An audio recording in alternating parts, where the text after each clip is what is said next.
Welcome to RotoWire Fantasy Football Live. We are in Fantasy Football Championship weekend. For those who made it, good luck. Congratulations on getting there. Let's get you through one more. For everybody who's not there, maybe you're playing DFS, maybe you're betting some props, get you all set up for some success there. Definitely talk some football. We always enjoy that. I will be on the Sirius XM Fantasy Sports Channel Friday, Saturday, and Sunday. I'm usually not on Fridays. I'll be on with Mario Puig tonight, 8 to 10 Eastern. Hope you can join me there. Saturdays, as usual, will be on Sirius XM Fantasy Sports Channel 1 to 3 Eastern. Sunday, 9 to 10. Of course, we'll be on this show. We'll be on this show on Saturday. We'll have DFS and gambling. That'll be the same time, 11 a.m. Eastern, where you're watching now. Sunday, the Start Sit Show. I'll put that up on my X profile a little later today, the link to that, but the usual place. Get here for your fantasy football lineup questions, and I will give you the why so you can make your best lineup decisions. Bottom of the hour, Adam Thompson coming in to give you 4 best bets for those who are going to gamble. We'll break those games down. It'll be very useful. All right, so I'm going to be playing the SuperDraft for the Sunday games. Now, here are the picks I'm going to make, and actually I'm making them Saturday as well. It's not just Sunday, it's Saturday. First one, David Montgomery, over 54.5 rush yards against Dallas. First of all, at a very basic level, Montgomery's gone over that in the last 4 games. But here's the thing. Dallas struggles terribly against power running football. We saw it 2 weeks ago. That's what the Bills have been doing. Mauling Torrance, Osiris, I can't get his name right. Mauling downhill. And the Jonathan Hankins, defensive tackle, is out. Linebackers have been without Leighton Vander Esch forever. David Montgomery is going to have a game here. They only need about 17 carries to get there. Same game. I like CeeDee Lamb over 99.5 yards. Now, the best place to attack Detroit's corners are the outsides. CeeDee Lamb has been running a lot in the slot, but Dallas has shown all year they will move him to where he fits best. I think he'll play a little more outside in this game. The games he's played more in the slot were against teams with the weaknesses there, but they're going to need Lamb to keep up in this game. And so CeeDee Lamb over 99.5 yards. Third one, Trey McBride over 63.5 yards against Philadelphia. Now, the Bears really slowed him down. 6 catches for 31 yards, but he had been 89 or more yards in the last 2 games. Philly probably gets a pretty good lead over Arizona. And Arizona, look, McBride's their lead guy, and you can attack Philly in the middle of the field. Philly's not selling out to stop Trey McBride, so I like Trey McBride over 63.5 yards. Now, if you want to play SuperDraft, here's our promotion. When you sign up with the promo code ROTO, you'll get a free leg to your parlay, $20 deposit bonus with a first-time deposit of 20 or more. Also, to have a discount on the Thursday nights for Thursday Night Football, the community votes on which player they want to see discounted. Otherwise, you can win up to 100 times your entry. And if you like to swing for the fence lottery style, SuperDraft has progressive jackpot player props. You make 12 picks. If you get them right, jackpot's over 20 grand right now. So there's that. All right, everybody, Thursday Night Football. So tough to predict fantasy. We know this. I said this. We get the probabilities. We always try to give you a 5% probability edge over the field, because when you predict a player, you also have to predict the game script to some degree. The over and under on this game was 35 points. The Browns had 34 in the first half. Now they scored 3 points the rest of the way. 20 points by the defense, and I know 2 of these scores are defensive scores. But I don't know, based on the way the lines were set up for this game, Amari Cooper ruled out. The Jets' defense simply did not show up. Joe Flacco's playing well. No problem with Joe Flacco. And of course, he throws the turnover plays. That's his game. He gives, he takes away. It is what it is. The Jets' defense, until the second half, they did not show up. Jerome Ford looked like Superman. There were people asking me start-sit question with Jerome Ford. We have learned in the last few weeks, the Browns don't want to run the ball. They're throwing Flacco 45 times a game. Now, in this game, he only threw 29 because they were in a game script where they were blowing out the opponent. But they don't want to run. And Ford was actually lifted in the fourth quarter in this game. But again, he gets 14 touches. He goes for over 121 yards and 2 receiving touchdowns. So Jerome Ford, for those who had to use him, comes through beautifully. Kareem Hunt scores a touchdown, 10 for 31, his normal workload, but he scores that touchdown. Elijah Moore. Here's where the Jets didn't show up. If Elijah Moore is your number one receiver on the outside, and you've got two great corners, how does Elijah Moore go 5 for 61 and a touchdown? Sauce Gardner, DJ Reed, neither matchup was positive for him. It had Moore not gone down with a concussion, numbers probably would have been higher. Now, I know they didn't do anything in the second half, but he was concussed and he goes up with 17 PPR points. And David Njoku. Now, we knew you could attack the Jets at the tight end, but you would think with Cooper out, they could have put some attention on him and said, okay, we're not worried about Cedric Tillman. Yet we're not worried about Marquise Goodwin. We're not worried about all the ancillary options. But Njoku goes off in the first half, ends up with 134 yards in this game. So anyway, and Flacco 309 and 3 touchdowns. So they came through for you. You played your Browns, they did. And look, I was excited. My biggest preseason bet that I pushed to everybody who listened to me was the Browns making the playoffs. I got that plus odds, plus 120, plus 130 in some spots. I got profit boosts on those. And it was nice to cash that with a full week and change before the playoffs start. So that was the big call. Obviously, they dealt with adversity. Proud of the Browns. Great season so far. The Jets side of the ball. Well, Trevor Siemian, because of garbage time. And again, I think the Cleveland defense to a degree, they didn't really play their A game. They give up running plays. We knew that. I recommended some people to start Breece Hall because they give up explosive runs. But Breece Hall went off on them. Breece Hall, 22 touches, another 126 yards and a touchdown. So if you sat him, that was to your peril.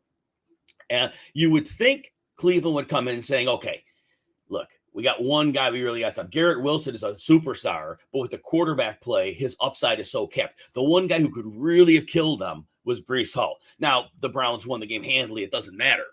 But again, Breece Hall does go off for fantasy. Garrett Wilson, 5 for 15 on 10. If you start him in a PPR, you got a floor game, fine. He hasn't had ceiling games, but that was like lower floor for him. He normally gets you about 12 to 15, 18 points. 10 was a little bit low for that.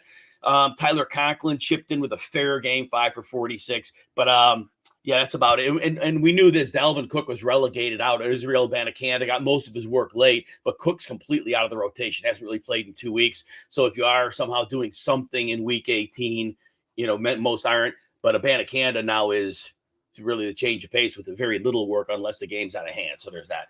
Probably not much more time to spend on this game. So let's get into some player matchups for this week that you might be interested in terms of starting players or DFS or props or anything like that. Let's start out at quarterback. Tua Tagovailoa playing the Ravens. I'm worried about Tua here. Jalen Waddle's not expected to play per Adam Schefter. So he's not playing in his high ankle thing. They say it's not serious, but sounds like he's not going. Obviously, they still have Tyreek Hill and they still have a running game. But for Tua, I'm very concerned about this matchup. That the style of offense that they run in Miami is very similar to the San Francisco scheme. And obviously San Francisco has many, many more playmakers. Now, Tyreek Hill is better than all of them, but it is what it is. And the Ravens will run some cloud coverage. They will get some post-snap movement. Tua struggles with that. And it's possible the run game gets going. Mostert's nicked up. He's playing. Achan's nicked up. He's playing. But what we have to be concerned about here is, because the Ravens play a lot of light boxes. They defend the pass very well, because of that, but they are vulnerable on the ground. Now, even though the offensive line is all kinds of beat up for Miami, the outside zone run game, it doesn't always need a great offensive line. So all this says to Tua, I don't see Tua doing very well here. Now, Tua has 2 total touchdown passes in the last 3 games. He had 293 in a touchdown against Dallas. The week prior, 224 in a touchdown. The week prior, 240 in a touchdown and 0 touchdowns. So he has not gotten it done for fantasy 3 weeks in a row. This is a worse matchup. Based on him being Tua and him having Tyreek Hill, you put him in the top 12. But if you've got an option that's just on the borderline of the top 12 and you've got somebody else, strongly consider starting him over Tua, because I think 1 touchdown is an upside game for Tua here. I think there's a great chance he doesn't throw a touchdown pass here. Like I said, the Ravens are going to run some cloud coverage. And it's not going to be easy for them to move the ball through the air here. They're going to have an answer for Tyreek Hill. This team, they've got, and I don't know if Kyle Hamilton's status is, but anyway, I'm nervous about Tua. Let me move on so I don't spend all day on this one player. Jared Goff is next. Jared Goff on the road. Jared Goff potentially facing pressure. Now, Dallas's defense has been terrible the last few weeks.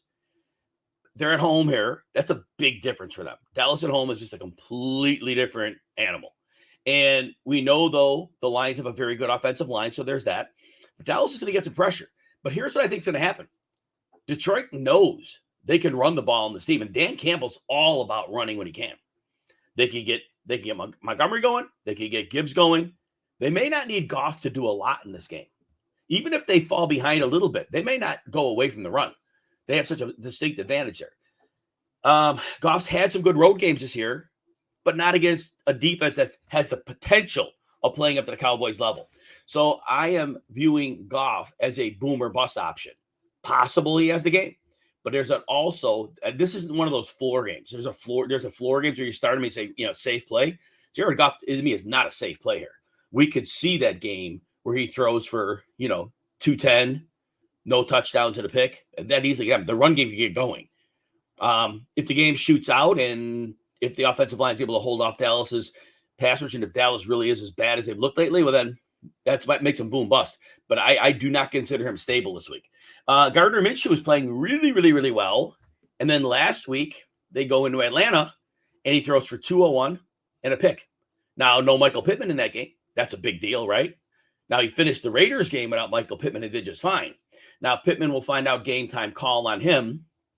But the Raiders are playing inspired football. Now, it helps. Minshew's at home. That does help. But the Raiders' defense is for real. They've literally been an excellent defense since Antonio Pierce came in. I don't know. They've had a number, like George Kuntz is playing really well. They have a number of players that we kind of were like adequate NFL players. They are playing way over what their previous levels of success were. So this defense has really been something outstanding. Jack Jones making big plays. Patriots dumped him. He had the big pick 6 last week. So Minshew is, again, a very risky start because the Raiders defense right now is for real. I don't think there's a game where they come down off the beating of Kansas City. I think Antonio Pierce has them really, really motivated. They do have a chance to make the playoffs, as do the Colts. So I'm very concerned with Gardner Minshew here. Now, Pittman plays, that raises the floor. It certainly does. If Pittman doesn't go, I would be inclined to say Gardner Minshew is not a recommended start. Derek Carr's next. Derek Carr has like a passer rating of 10 when he's pressured. Something like that. Oh, my gosh. The Bucs are going to bring heat. They don't always get it home.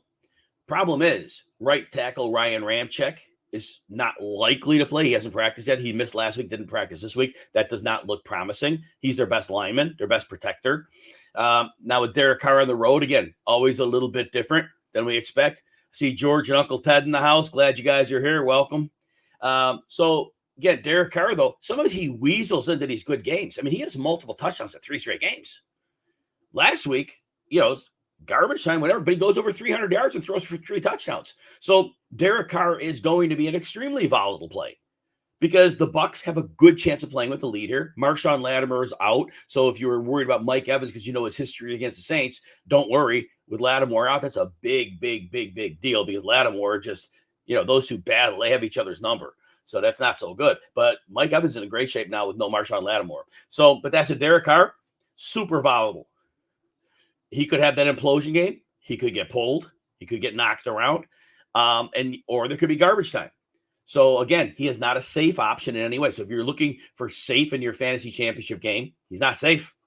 If you need volatile, if you need somebody who can come up with a 27-point game, 28-point game, that's in his range of outcomes. But the range of outcomes also has him with a 9 or a 10. That's in there as well. So just understand that. All right, some running backs. Devon Achane. Well, Achane hasn't been great lately. He had 31 yards on 8 touches against Dallas. Prior week, he had 62 yards on 12 touches. Before that, he was right around 70 yards, but no touchdowns in the last 3. We were getting those big games out of him. So we're not seeing that right now. He's getting around 10 touches a game, right around 10. So that gives him a little bit of a floor. Again, it's possible against the Ravens. You can run. They run a lot of light fronts. So it's possible he gets that toe injury. That toe injury probably is something that probably has taken away an explosive element from his game. And if Devon Achane doesn't have the explosive element, you're left with a floor play, and that's about it. I don't know how many points Miami's scoring in this game. I like Miami's team total under. I don't know that they're going to sniff 20 points in this game. So Achane is more of a flex type play. Good floor flex, very good floor flex. I don't know if that 10 to 12 touches without the big plays being sprinkled in. I don't know if that quite puts him in the RB2 range, but depending on who you have, you might sneak him in there as well. Derrick Henry's next, playing the Texans. Well, we know what happened to the Texans 2 weeks ago. 16 carries for 9 yards, 4 catches for 1 yard. So we had 20 touches, 10 yards. The 4 catches did get him the 5 PPR points. Well, the Texans are going to do what the Texans did. I mean, I don't know how they came up with a different game plan here. I don't think they're concerned about Will Levis beating him. And Levis is on a bum ankle. You expect it to play. I think he's going to play. Seems as of right now he's going to play. But even if it's Tannehill, does it really matter, right? So Derrick Henry's a tough call because outside of that game where he just stunk, he's regularly flirting with 100 scrimmage yards, scoring touchdowns. So very, very good production outside of that game. But there was that game. And the Texans have shown. Now, here's the deal, though. The Texans, the whole defensive line is injured. They all missed practice Thursday. Greenard and Will Anderson have missed time already. So that's the one thing.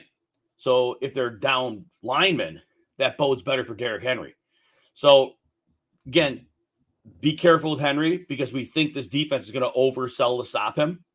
And they're going to be willing to let either Levis most likely or Tannehill, if Levis can't make it, try to beat him. And I think they're going to be happy with that recipe. So Derrick Henry's going to get volume. And you're hoping he scores a touchdown. But with that recent matchup, there is a sense of fear. See, John and Sauger in the house. Welcome in. We'll have Adam Thompson at the bottom of the hour to go over some gambling. Ty Chandler's next. Playing Green Bay. A lot of people started Ty Chandler last week. Fortunately, he got a touchdown. 8 carries, 17 yards, but he scored. So he got you 7.7 points in any scoring system. So so it's fine. It wasn't what you wanted. But Detroit was a terrible matchup. 2 yards a carry. That was it. But that was Detroit. Green Bay, that's a much softer matchup. Not an oppressive matchup, but a much soft and not a cakewalk matchup either, but a good matchup. Jaren Hall's going to start a quarterback for them. And speaking of Jaren Hall, those in Superflex leagues, be very, very careful.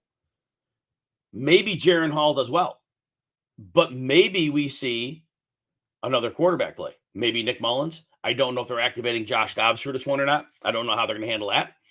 But don't be surprised if you see more than one quarterback in this game because both teams, the Packers and the Vikings, are playing for their playoff lives. And if Jaren Hall comes out slow, if they fall behind, they could easily switch quarterbacks. So I'm not saying that will happen, but with their season on the line, and they were very wishy-washy, early in the week as who's going to be their starter, be concerned. But Ty Chandler, he should get volume here. It looks like based on what Kevin O'Connell said last week, it sounds like Madison's the backup, but that means you're not going to see that 23 carry game out of Chandler like you did 2 weeks ago. You're probably more likely to see 12 to 15 carries. Maybe you're likely to see 2 to 4 targets. So, and again, the matchup's not scary. So I think he has some upside, but there's also reason to be concerned. Adam Thompson, man, we are getting to the finish line here. Crazy, just 2 weeks left, huh? Man, incredible. Adam, I see you're in a little bit early. You want me to? I'm going to get your picks, and I'll get back, and I'll go back to some of this fantasy stuff because I'll let you get on your way. But let's get to the picks. We'll get that. And everybody who's out there, I can answer your start-sit questions at the end. I can go back to the wide receiver, sits, and tight ends. But I want to get Adam in because we want his bets. So, Adam, call him the ATM. I just wanted your picks. That's why I'm here early. I wanted to hear what you had to say. I got 2 championship games coming up. I was in 2 last week. Well, let's get to it then. We'll get back to what we were doing then. We'll get to the picks at the bottom of the hour. Perfect. All right. So wide receivers. I'm talking about players that are borderline start sits this week, Adam. So Drake London. Usually the drill with him is he has not played well at all on the road. This week they're playing the Bears. Jalen Johnson has been playing amazing football. Now, whether he travels or not, you never know what a team's going to do, but it won't even matter because the Bears have clamped down number 1 receivers all year. London on the road has not been good. Taylor Heineke is not anything significantly better than Ritter. So I'm on the side of saying if you got London, you are praying for a touchdown. And if you're starting him, understand the floor is literally 3 to 4 points. Anything on London? No, that sounds like good advice to me. I think, Taylor Heineke, I mean, he looked well last week, but, it's always harder that second week. Now that people have seen you, now that you're going on the road, the Falcons offense, as we'll talk about later, is not very good outside. No. And now you're talking about outside in cold Chicago against a defense that is geared to especially stop the run and thus take away basically everything you want to kind of do, at least to set up your pass. So yeah, I think staying away from those Falcons receivers is probably pretty wise. Yeah, it probably will work out. Now, the next one we'll talk about, look, that Buffalo passing game has just been weird. Gabe Davis, a whole bunch of goose eggs, but last week goes 4 for $130 to touchdown. So he's got this string of 6 games. He's got like I think it's 5, 3 goose eggs, and then like 2 20-point fantasy games. So this is completely your boom bust call. And then we lump him in with Stephon Diggs, who has been at single-digit PPR points in 5 of his last 6, and they draw New England. Now, New England, we know their history. They are going to do what they can to slow down the number one. This year, they have not been good at all against number 2 receivers. So based on paper, Davis continues to be volatile because you never know if he'll get targets. But this would be the game that would be more likely a bust than a boom than a bust. So more favorable than not. But if you're willing to trust him, that's up to you. Diggs right now, look, if you're starting him, just understand you're probably getting single digit PPR points. So if you're starting him, I don't think there's much of a ceiling. Anything on Davis and Diggs from your end? I've read end of year lists, and a lot of experts are saying that Diggs has been arguably one of the top 5 most disappointing fantasy players this season, and it's just that inconsistency, I think. And now it's not even inconsistent; he's consistently mediocre at this point. And what do you do with that? I don't know if that's a Josh Allen thing or if it's just Diggs being he's kind of emotional, get his way out of town kind of guy. When things aren't going well, they really don't go well kind of guy. If it's more of that than a game planning thing, but yeah, it's he's definitely kind of a yellow light, red light type of player right now. Yeah, and when they started winning, I thought it might turn around because kind of like you're intimating, maybe he was one of those like Randy Moss used to be. He was a great front runner. When the team was winning, he played his best football. But no, that hasn't happened. Next one, Davante Adams. Last week, 1 catch, 4 yards. He does get targeted 6 times. But here was the deal. The Raiders got the lead against Kansas City, and they literally didn't pass the ball after that. They sat on the ball, and they ran it. They're playing at Indy. There's a reasonable chance they could get a lead or a close game. And we know Antonio Pierce wants to run. And with the state of the Indy run defense, and right now, even with Grover Stewart back, they are not good. They got shredded, even though they got shredded by the Falcons last week. And Zamir White could go off here. So what do we do with Davante Adams? I'm saying, look, again, I'm going to go to that boom busting. He's not a stable floor play here. He's not stable at all, but he's Davante Adams. And so it's very hard to bench him because at a moment's notice, if this game's a shootout, he goes over 100 yards. So I'm not benching him. Anything on Adams? Yeah, that's what I was about to say too. You can't bench Davante Adams because he's still the number 1 target. The problem is they may not throw, like you said. But if they do throw, Aiden O'Connell, he's going to look for Davante. Like even when they didn't throw last week, 6 balls still thrown his way. Only 1 was caught, but. You can't bench him, but hopefully you're not relying on him to win you a title. DeMarcus Robinson is next. He has at least 44 yards and a touchdown in 4 straight games. And I've been telling people for weeks, if you're in Sean McVay's offense and he wants you to get the ball and he's going to scheme you open and the defense can't allocate any special resources to you because they have Kupp, they have Nakua, they have Kyron Williams running the ball.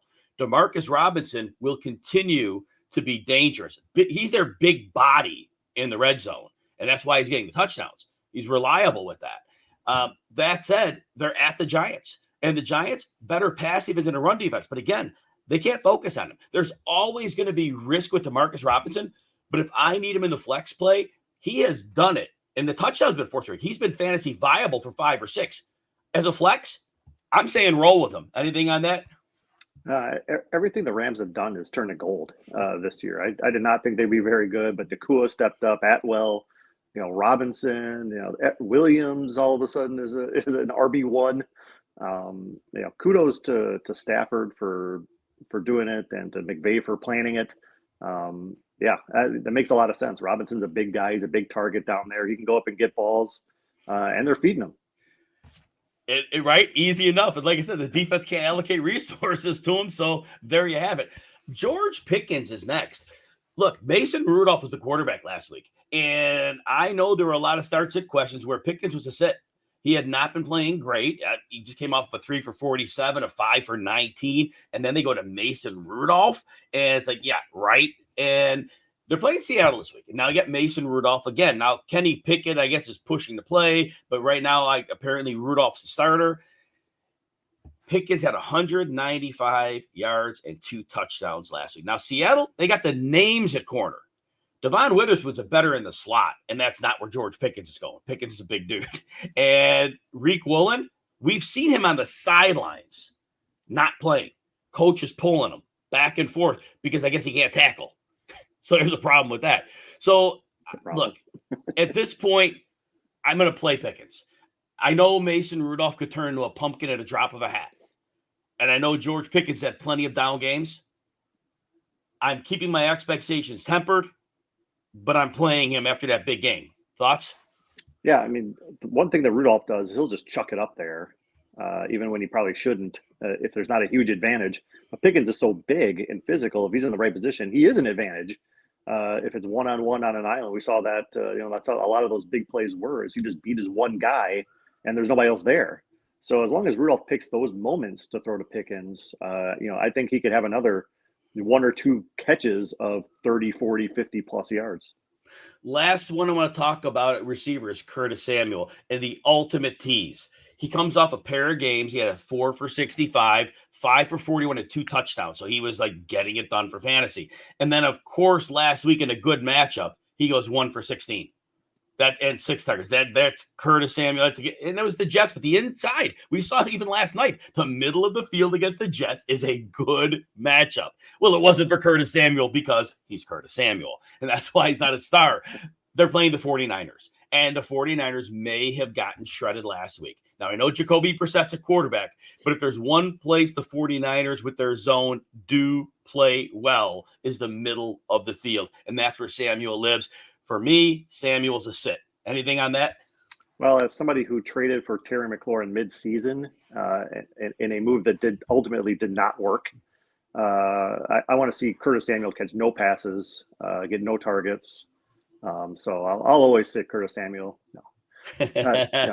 No, you make a lot of sense. The Niners have something to prove as well. I think they're going to come out firing on defense. I think they're going to show something.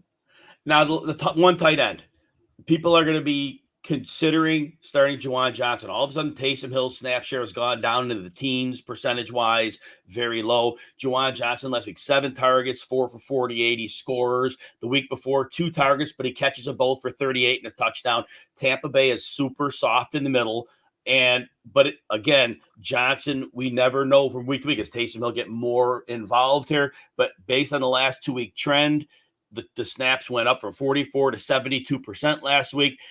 Juwan Johnson, if you have nobody at tight end and you have to take a swing, then fine, start him there, but he's not a stable play. But against this defense, that matchup would be there. So again, if he happens to be on a waiver wire in the league you're in and you need somebody, then at that point, take the swing. Anything on that, Adam? Yeah, all Saints players, other than Olave, when he's out there, have just been so inconsistent. It's hard to rely on really any of them. I had Taysom Hill. I think I drafted him. One of the last rounds, just one of those flyers. Right. Maybe he'll be a quarterback that you could play at tight end. One of those cheat the system type of picks. But you just don't know if he's going to touch the ball, if he's going to play, where he's going to play. If he's going to play tight end, he might play tight end 30 snaps. He might play wide receiver or quarterback. And that means, and that trickles down to Johnson and to other guys. You just don't get that level of consistency that you want. Exactly. We have 2 questions before we get to the games. George is asking us, ETN. Now, first we'll talk about ETN. ETN is not getting any blocking whatsoever. His snaps are down from earlier in the season. He has a great matchup on paper against Carolina. You would think they want to run the ball, but what we've seen from ETN recently has been nothing very useful for fantasy.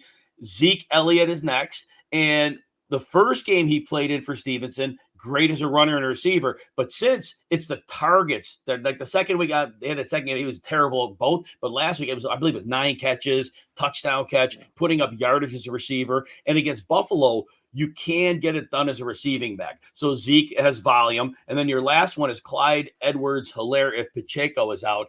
The only thing I'm going to say with that is I think Deneric Prince will be brought up, and it will be more of a timeshare thing. I don't think it's going to be only Edwards-Helaire's job. So that said, Edwards-Helaire he's a very iffy player in terms of week-to-week production. So to me, he's very unstable, but there's potential upside. So of those three, Adam, are you leaning ETN, Zeke, or Edwards-Helaire at full PPR?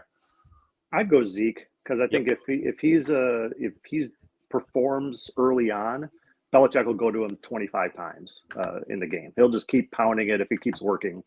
So at least you have that higher upside of potential, at least with him. And that PPR angle, too. I mean, Zeke has been a good pass catcher. And if Buffalo tries to bring pressure, which they tend to try to do that, then I do think him as an outlet. I think Zeke has the highest floor of that group, and he may have the highest ceiling. And like Adam's saying, I think he's the play out of this one. And if he gets rolling, like Adam said, continue to see that. And then one more we have John wants to know championship week, even matchup. Josh Allen is your quarterback. Deontay Johnson against Seattle, Gabe Davis against the Pats, Shaheed against Tampa, or Thielen against the Jags. So as we're looking at this, we saw last week, Mason Rudolph actually prefers to throw the ball downfield. I thought he'd be one looking underneath. He was not looking there at all. So that makes me a little nervous about Deontay Johnson. Gabe Davis, we talked about him earlier in the show. He has 3 goose eggs and then 2 20-point fantasy games in the last 5. But New England has been very poor against number 2 receivers, and there's a world where they get him the ball. Rashid Shaheed, wonderful player, but New Orleans on the road is always tricky with Derek Carr, and he's more bust than boom. If he was in a more stable offense with a more stable quarterback, he's dangerous to start. The matchup's good. And Adam Thielen, he's had a very good floor the last 3 weeks. The Jaguars have finally gotten everybody healthy on defense, and their pass rush isn't good, but this might be a week they're actually able to get that going. So of these 4, who do you like? Gabe, kind of for the reasons you talked about. I think they made a lot of sense. New England's really good at stopping the number 1 receivers. Not good at all at stopping the number 2 receivers. And Deontay Johnson, I was pretty disappointed in his effort last week. He was just a forgotten man out there in the Steelers offense. I guess Pickens' game was going so well and everything else was working and they were winning. So, you expect a bit of a bounce back with Deontay. I'm sure Deontay is got into Mason's ear this week. Look for me. I am open, even if he's not. But I think Gabe Davis is the best play here. Yeah.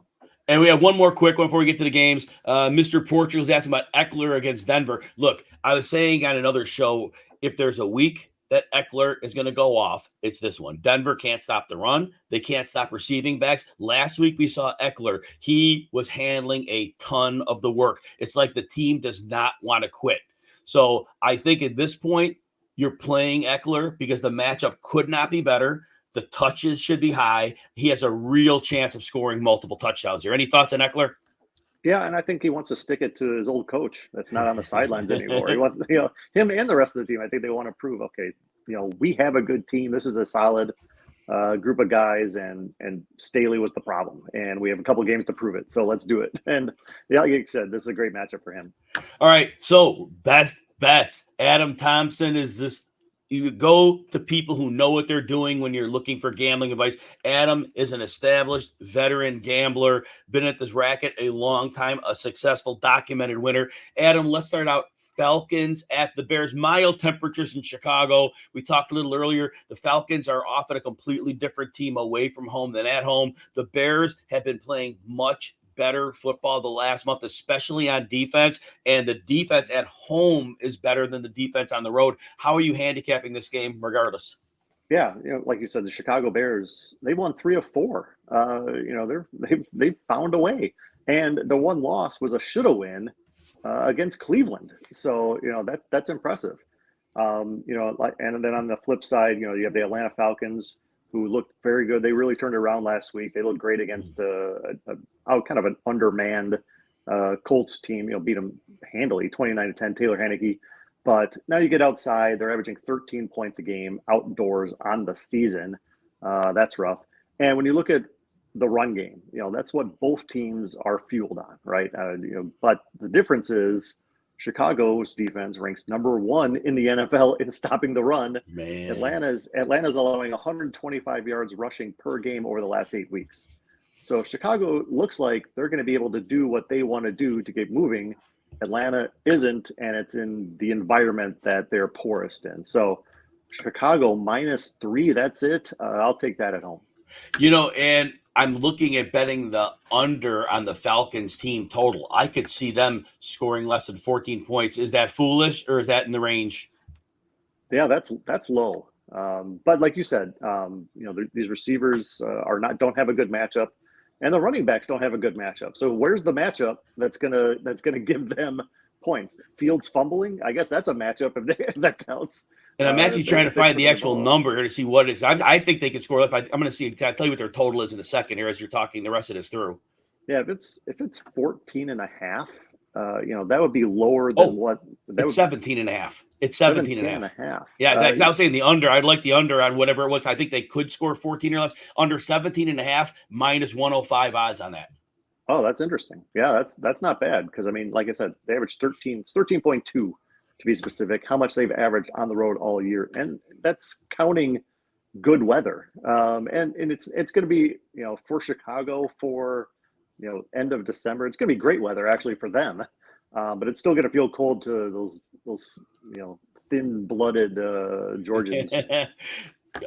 Adam, somebody paid up for a super chat question, so we have to answer this one. I'm happy you did that, Lucky Leo. Survivor. So for the 3 games, Atlanta, you and I both think the Bears beat Atlanta, so we're out on Atlanta, correct?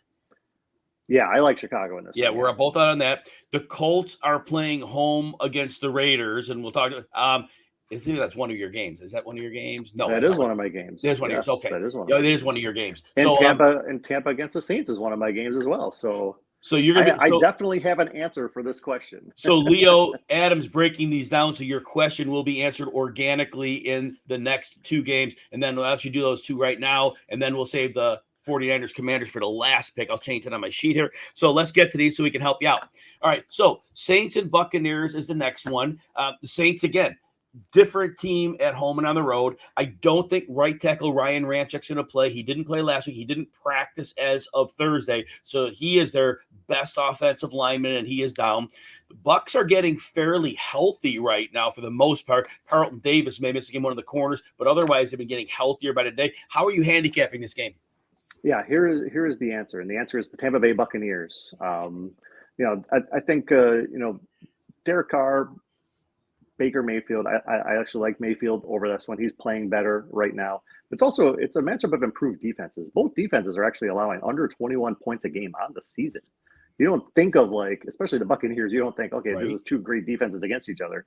They're both averaging under 21 points allowed. Now the difference is when the Saints play a team that's allowing 21 points or less, they're 0-3 against the spread. Tampa Bay is 7-1 against the spread in the same situation. So there's one reason like Tampa. Another one is the Saints have not done well at all against opponents who are pass first. They got lit up by the Vikings. They got lit up by the Lions. They got lit up by the Jaguars. 30-plus points against all those teams. No Marshawn Lattimore. That is huge for them. So I really like Tampa. -2.5 is all the line is. I think this is more of a 6 to 7 point line. I love Tampa this week. And Mike Evans has had many bad games against the Saints. Those are with Marshawn Lattimore on the field. With no Lattimore, because that's been a great matchup. Yeah. Right now, they have really nobody who's going to be able to give Evans that kind of trouble. Evans also, the prop's a little bit low on him. I think it's based on history, but yeah, he should do well in this one. All right, great call on that one. Let's go to the Raiders-Colts game. Like we said earlier, the Raiders Antonio Pierce has this defense playing aggressive, fast. Not Max Crosby's moving around. They used to be like on the one side always. They found like, the weakness. They'll put him 20 snaps on the other side. They'll create a big vacuum where other players now are creating havoc as well. The Colts, we don't know if Michael Pittman's back. On and off of that concussion. He missed last week. He's had practice time. So that is going to be something potentially important. But nonetheless, the Colts have their work cut out for them. Jonathan Taylor is not running at a great level. That's been very frustrating. Thoughts on this game? Yeah, the Colts offense is, if Pittman's not out there especially, they're in some trouble. They managed 10 points last week against the Falcons. I think the Raiders defense is just as strong, and it's more opportune. I mean, they have 7 turnovers created the last 2 weeks. The offense has no turnovers on their side. Aiden O'Connell didn't look like much last week, but like we talked about before, he didn't have to because the defense was all over Patrick Mahomes, and they were successful at running the ball. So, and Aiden O'Connell, he didn't do anything against the Chiefs, but the week before that, threw for 250 yards, 4 touchdowns, no picks. So we know he can, if it's there, he can bounce back here. So plus 3.5 for Vegas. I like that number. That's a great number. Indy can still win by 3 and you still win as the bet. When it comes to survivor pool, it's close. It's close, but I like Tampa over Indy for sure, because I think the Raiders can win this game. Yes, and yeah, totally perfect call on that, because the compromised Saints, that's an opponent you want them on the road. And I know it's a divisional game, and sometimes we hate taking divisional games. I just don't see the Saints. I don't believe they're all that well coached either. I really don't think. Yeah, go ahead. Yeah, completely agree. I feel like Derek Carr, you just, there's some throws you could just see. He's like, why is this the play? I don't feel like he's on the same page with this coach. And you've seen a lot of like just pick sixes and bad picks from Derek Carr that you may not even seen last year when he was somewhere else. I agree. I think Tampa's if you still have Tampa Bay for your survivor pool championship, I think that's a pretty good spot to be in. Yeah, so lucky Leo, good luck on that one. And Tampa's probably your call, but like Adam said, it's close. The Colts are in the realm with that one. All right, so that said, we have the 49ers Commanders. So obviously last week the 49ers were embarrassed in a big stage game. It looks like Trent Williams, the left tackle, is going to play. He had limited practice this week. Sounds like he could have actually come back in that game last week if he had to, but I think they realized it wasn't worth the risk at that point. They are on the road here at the Commanders. It is a cross-country trip. There's something for that. But the 49ers need that 1 seed. And this is a very important conference game for that reason. The Commanders, on the other hand, they're going to go to Jacoby Brissett here. We saw the offense has much more life. He has legitimate weapons.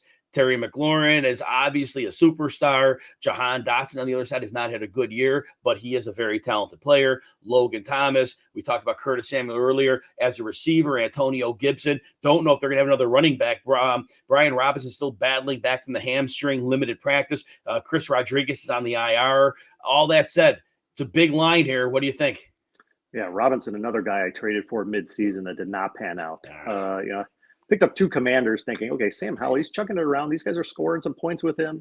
And both those guys laid eggs. Sam Howell regressed, and here we are. Anyway, I'm still bitter. But I like the Niners here. I just think, it's a cross-country trip, obviously, but they have a lot to play for still, including just a get-right moment. They're not just cruising into the end of the season now. They got humiliated on national television last week by the other top Super Bowl contender from the AFC. So I think they have something to prove. This is a perfect get-right opponent. The Commanders have lost 6 straight. I think they're giving up 35 a game in that run.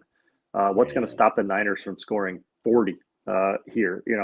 In the Dallas, from Washington's perspective, it's unfortunate Jacoby Brissett is playing because you're right. He is a steady influence out there. He's not going to make the huge mistakes that Howell made. He may not make the huge errors, but he could frustrate the Niners. I think eventually the Niners will get to him and will hold the team down a little bit. But Washington's been huge underdogs twice before.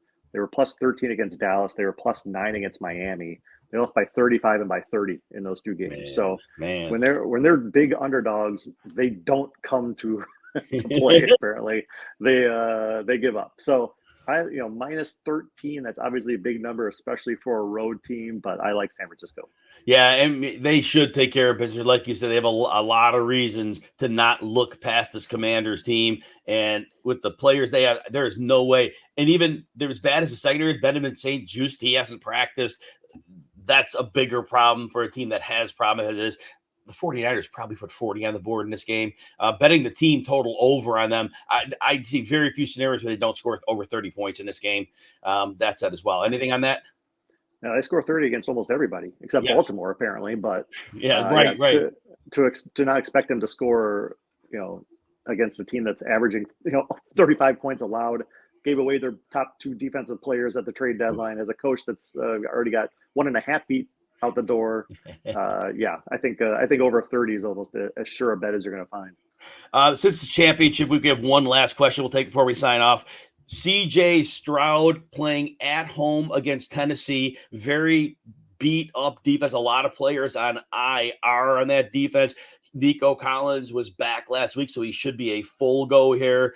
Stroud obviously fine for the concussion, missing 2 games. Or Matthew Stafford playing a cross-country game, early time zone at New York. New York is not a good defense, but pass defense, they have played well. They do have a pass rush that could heat up on occasion, but obviously the Rams are a well-coached team that gets their receivers open consistently. So certainly Matthew Stafford has every opportunity to do well. I tend to think CJ Stroud has a safer floor being at home, and I think they could have similar ceilings. What do you think on this one? This is a great question that I don't have a good answer for. So I'm gonna refer to you because I love Stafford. He's got so many targets. He's playing so well. But you look at who you're against in the situation, and that seems to favor Stroud. If Stroud can find that, that form that he had, in the middle of the season and before, then Stroud would be the pick. Yeah. All right, Adam, tell everybody where they can find you and your work. On the socials at Bookies Adam, otherwise bookies.com/picks. Picks are already up for the weekend. And this show, you could catch the show Saturday, 11 a.m. We'll do DFS and more gambling. Sunday, start, sit. Anybody that needs their championship questions answered, I'll give you the why so you make your best lineup decisions. I'll post the link to that on my X profile at Jim Coventry NFL this afternoon. And that's it on SiriusXM. If you have SiriusXM Fantasy Sports Channel 87, I'll be on tonight, 8 to 10 Eastern with Mario Puig. Saturday, 1 to 3 Eastern, again with Mario. Sunday, 9 to 10, so catch you there. For Adam Thompson, I'm Jim Coventry. Good luck to all in Fantasy Championship Week.